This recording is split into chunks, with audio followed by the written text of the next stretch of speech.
Like, share, subscribe and click on bell icon to get notifications from Virajita channel. Thanks a lot. Please contact for online tuitions through our email address, that is vishwavidyalay@gmail.com. Shri Vishnu Sahasranama స్తోత్రం శ్లోకం 3 మరియు భావం. యోగో యోగ విదాం నేత ప్రధాన పురుషేశ్వరః నారసింహ వపు శ్రీమాన్ కేశవః పురుషోత్తమః. యోగః రెండు వస్తువుల కలయికను యోగమంటారు. జీవులమైన మనం పరబ్రహ్మమైన శ్రీమన్నారాయణునిలో లీనం కావడమే యోగమవుతుంది. యోగ స్థితి పొందడం అంటే బ్రహ్మానందం పొందడమే.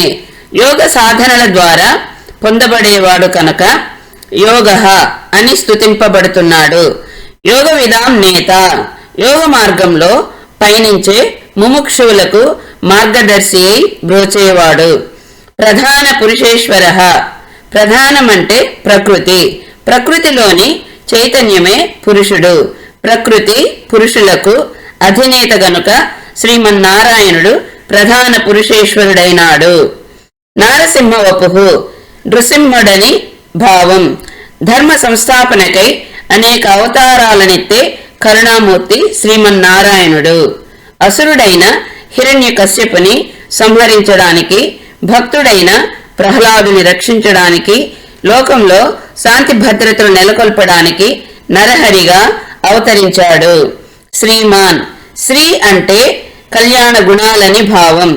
ఐశ్వర్యం, విద్య, ధనం, వైభవం, ధృతి, క్షమ, ఓజస్సు, తేజస్సు మొదలైన విభూతులు కలవాడు కనుక శ్రీమాన్ అని శ్రీమన్నారాయణుని స్తుతిస్తున్నారు భీష్ముల వారు. కేశవః క బ్రహ్మ సృష్టికర్త, అ విష్ణువు రక్షకుడు, ఈశః శివుడు సంహారమూర్తి.